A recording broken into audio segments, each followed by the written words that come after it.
Hi అండి, అందరు ఎలా ఉన్నారు? బాగున్నారా? ఈరోజు నేను పాలకూర పప్పు వేస్తున్నా. పాలకూర పప్పుకు కావాల్సినవి పాలకూర ఏరి కట్ చేసి కడిగి పెట్టినానండి. పప్పు 1 కప్పు పప్పు తీసుకున్నా. కుక్కర్లో వేసుకొని కడిగి పెట్టుకుంటున్నా చూడండి. వాటర్ పోసి కడిగిన తర్వాత మళ్ళీ మంచి వాటర్ పోసిన. ఇవి కడిగిన తర్వాత వాటర్ పోసుకుంటున్నా చూడండి. పచ్చిమిరపకాయల కారం వేస్తే చాలా బాగుంటుందండి పాలకూర పప్పులో. ఇప్పుడు పాలకూర పెట్టుకోవాలి. అందులోనే కొంచెం పసుపు వేయాలి. పసుపు వేసిన నేను అది మిస్ అయినట్టుంది. పాలకూర అంతా కట్ చేసి పెట్టుకున్నట్టు కడిగేసి మంచిగా పప్పులో పెట్టుకోవాలి. ఇప్పుడు పప్పులో వేసేసినాక కరివేపాకు, కొత్తిమీర కొంచెము అన్నీ వేసుకోవాలి. అందులోనే కొంచెం అల్లం ఎల్లిగడ్డ, కొత్తిమీర గిట్ట వేసుకోవాలి. కొత్తిమీర వేసుకొని ఇక పచ్చిమిరపకాయలు అన్నీ పెట్టుకున్నా. అల్లం ఎల్లిగడ్డ చిన్న రోట్లో దంచుకున్నానండి. అది మిక్సీలో వేసిన దానికంటే ఇట్లా రోట్లో దంచితే బాగుంటుంది పప్పు. మిరపకాయలు వేసుకొని తగినంత సాల్ట్ దంచుకోవాలి. ఇది ఎక్కువ మెత్తగా దంగాలని ఏం లేదు, కొంచెం బొడ్డు దంచినా సరే. ఇది దంచేసి 2-3 ఎల్లిపాయలు గిటాన్లు వేసుకోవాలి. రోట్లోనే వేసి దంచేసి పప్పులో వేసి కలపాలండి.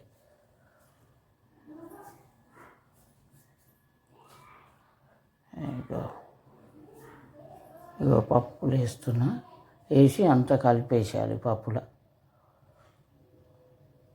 పచ్చిమిరపకాయలు, కారం చిన్న రోట్లో గిట్ట మంచిగా దంగిపోయిందండి. ఆ మిక్సీలో వేసిన దానికంటే ఇట్లా వేస్తే చాలా బాగుంటుంది టేస్ట్ గిట.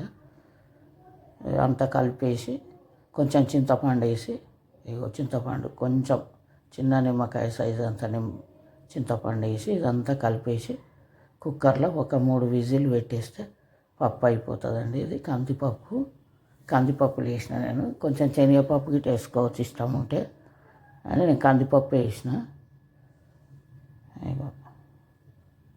శనగపప్పు, కందిపప్పు వేస్తే అయితే బాగుంటుంది.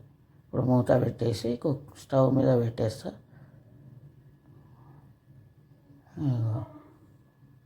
స్టవ్ మీద పెట్టేసిన 3 విజిల్ అయినాక తీసేయాలండి. ఉడికిపోతుంది తొందరనే. కందిపప్పు ఇది ఆర్గానిక్ అండి కందిపప్పు. అయిపోయింది చూస్తున్నాను. 3 విజిల్ అయిపోయినాయి. అయిపోయినాక తీసేసి తాలింపు పెట్టుకోవాలి. తొందరగా అయిపోతుందండి. ఈజీ, చాలా ఈజీ.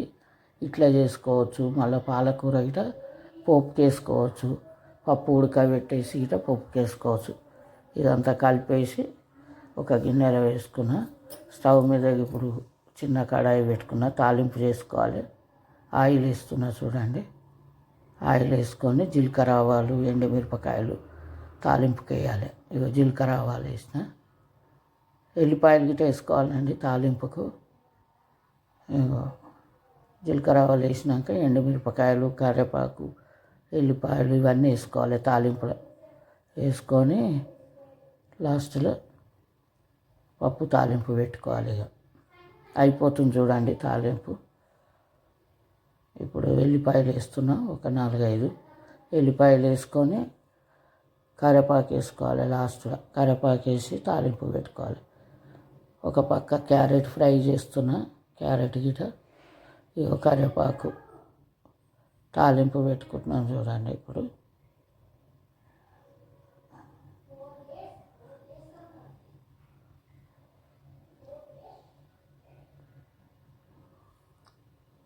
పప్పు తాలింపు పెడుతున్నా.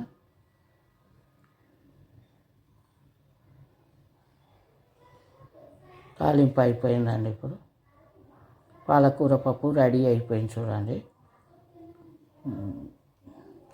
పాలకూర పప్పు రెడీ అయిపోయింది. ఎల్లిపాయలు వేసిన కొంచెం. ఇంకొక దిక్కు రైస్ ఉడికిపోతుంది. రైస్ గిట్ అవుతుంది. అన్నం వండేసేసిన. అన్నం వండేసి ఒక పక్క క్యారెట్ ఫ్రై.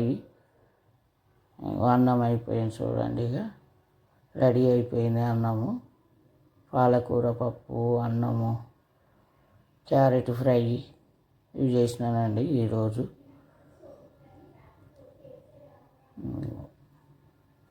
మెత్తడి భాగంలో వండితే చాలా బాగా అవుతుందండి. ఇగో క్యారెట్ కట్ చేసి పెట్టుకున్నా. ఈ ఆయిల్ వేస్తున్నా నేను. ఆర్గానిక్ ఆయిల్ అండి ఇది. ఇది ప్రకృతి వనంలో దొరికింది కుక్కడపల్లిలో. ఇది గానుగ నూనె. బయట అయినా దొరుకుతుంది గానుగ పట్టించుకుంటా, కానీ మేము అక్కడ తెచ్చినట్టుని. ఇక క్యారెట్ ఫ్రై చేస్తున్నా.